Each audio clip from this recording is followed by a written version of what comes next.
अनुसूचित जाति व अनुसूचित जनजाति के आरक्षण में उपवर्गीकरण करने के संदर्भ में सुप्रीम कोर्ट के 1 अगस्त 2024 के आदेश पर All India People's Front (IPF) की पत्रकार वार्ता का प्रेस नोट। अनुसूचित जाति व अनुसूचित जनजाति के आरक्षण में राज्य सरकारें उपवर्गीकरण कर सकती हैं। बेहतर होता उच्चतम न्यायालय आंकड़ों और तथ्यों को जुटाकर ही राज्यों को अनुसूचित जाति व जनजाति में उपवर्गीकरण का अधिकार देती। ऐसे संवैधानिक विषयों पर संसद को ही फैसला लेना चाहिए था, क्योंकि लंबे समय से इस विषय पर विभिन्न राज्यों में सवाल उठ रहे थे। यह बातें आज प्रेस क्लब में आयोजित पत्रकार वार्ता में ऑल इंडिया पीपुल्स फ्रंट की राष्ट्रीय कार्य समिति सदस्य राजेश सचान, प्रदेश महासचिव डॉक्टर ब्रजेश तिवारी और प्रदेश संगठन महासचिव दिनकर कपूर ने कही। ऑल इंडिया पीपुल्स फ्रंट की तरफ से ये प्रेस वार्ता में देवेंद्र सिंह बनाम पंजाब सरकार के मामले में सुप्रीम कोर्ट की संविधान पीठ ने जो 1 अगस्त को निर्णय दिया है कि ST SC का सब वर्गीकरण, सब क्लासिफिकेशन किया जा सकता है, उस संदर्भ में प्रेस वार्ता हो रही है। हमारा ये मानना है कि ज़्यादा बेहतर होता कि तथ्यों और आंकड़ों को जुटा करके राज्य सरकार को उपवर्गीकरण करने का निर्देश दिया जाता।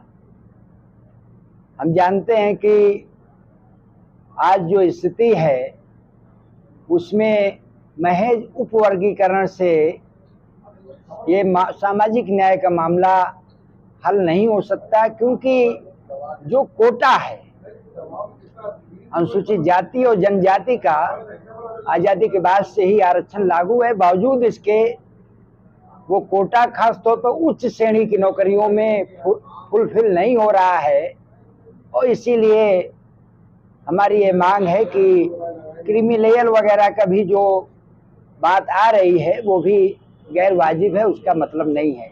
इस पूरे मामले में ये 70 के दशक से ये मामले उभर रहा है विभिन्न राज्यों में, पंजाब से लेकर के महाराष्ट्र और उत्तर प्रदेश और आंध्रा में खास तौर पर।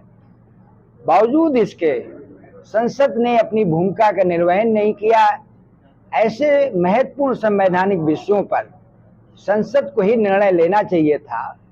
ये संसद का क्षेत्र था कि इतने महत्वपूर्ण विषय पर निर्णय लिया जाता। तो ये तो हम ये विफलता मानते हैं कि संसद की जो भूमिका है उस भूमिका का निर्वहन नहीं किया, और इसके लिए जो भी शासन रहा है वो इसके लिए जिम्मेदार है।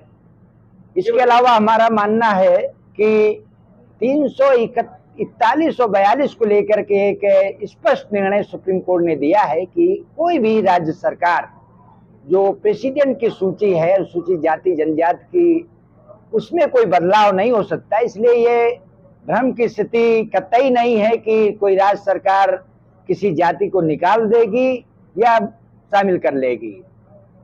अंतिम बात कहना है कि ये जो अनुसूचित जाति जनजाति का ये मामला, इस संदर्भ में कहना है कि जुडिशरी, मीडिया और निजी क्षेत्र, इसमें अभी भी प्रतिनिधित्व अनुसूचित जाति जनजाति अन्य पिछड़े वर्गों को नहीं है। केंद्र सरकार से हमारी IPF की मांग है कि उसका प्रतिनिधित्व सुनिश्चित कराने के लिए कदम उठाए जाएं, और नन फॉर सुटेबल एक क्लॉज जोड़ दिया गया। हाल में भारतीय जनता पार्टी के केंद्र सरकार में जब से सरकार आई है, एक क्लॉज जोड़ दिया गया है नन फॉर सुटेबल। इससे तमाम सारी आरक्षित श्रेणी के लोग वंचित कर